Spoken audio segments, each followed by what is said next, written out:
Israel की एक ऐसी मिसाइल जिसने रणनीतिक हलकों में हलचल मचा दी है। खबरें सामने आ रही हैं कि इजराइल ने भारत को अपनी लंबी दूरी की एयर लॉन्च्ड बैलिस्टिक मिसाइल यानी गोल्डन होराइजन देने का प्रस्ताव रखा है। अगर ये डील आगे बढ़ती है तो भारत की डीप स्ट्राइक क्षमता में बड़ा बदलाव देखने को मिल सकता है। सबसे पहले समझते हैं कि आखिर गोल्डन होराइजन है क्या। ये एक एयर लॉन्च्ड बैलिस्टिक मिसाइल यानी ALBM बताई जा रही है।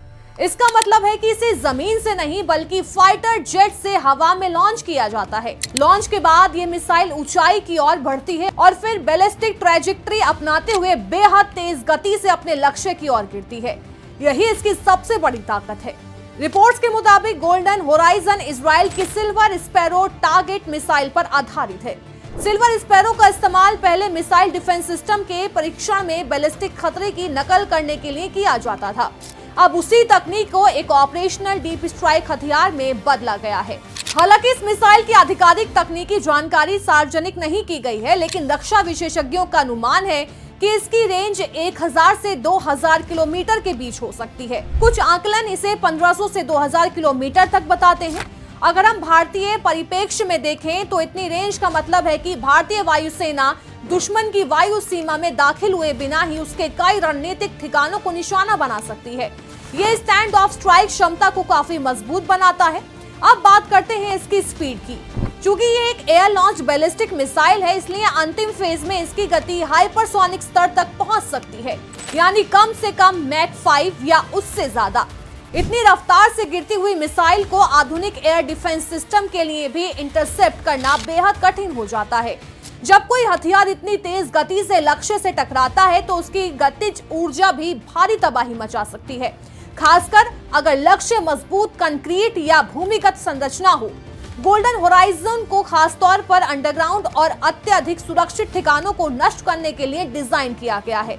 बताया जा रहा है आजकल कई देश अपने परमाणु ठिकाने, कमांड बंकर, संवेदनशील सैन्य ढांचे को जमीन में काफी नीचे और मोटी कंक्रीट की परतों के भीतर बनाते हैं।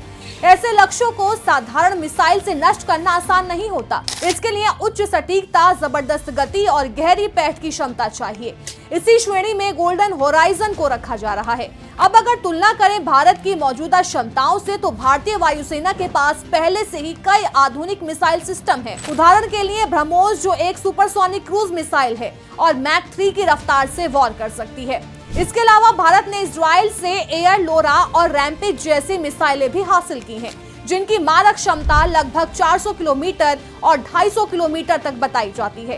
ये मिसाइलें मुख्य रूप से radar station, air defence system, command centre और हथियार भंडार जैसे सामरिक लक्ष्यों के लिए इस्तेमाल होती हैं। लेकिन गोल्डन होराइजन इनसे अलग श्रेणी का हथियार माना जा रहा है।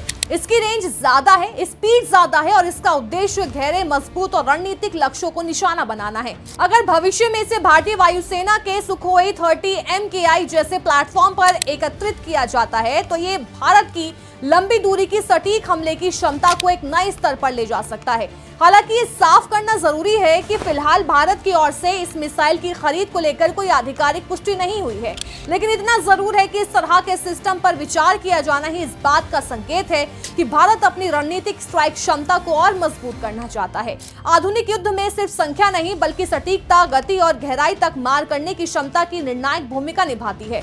तो अगर आने वाले समय में गोल्डन होराइजन भारत के शास्त्रागार का हिस्सा बनती है तो ये सिर्फ एक नई मिसाइल नहीं होगी बल्कि भारत की सैन्य रणनीति में एक बड़ा बदलाव साबित होगा।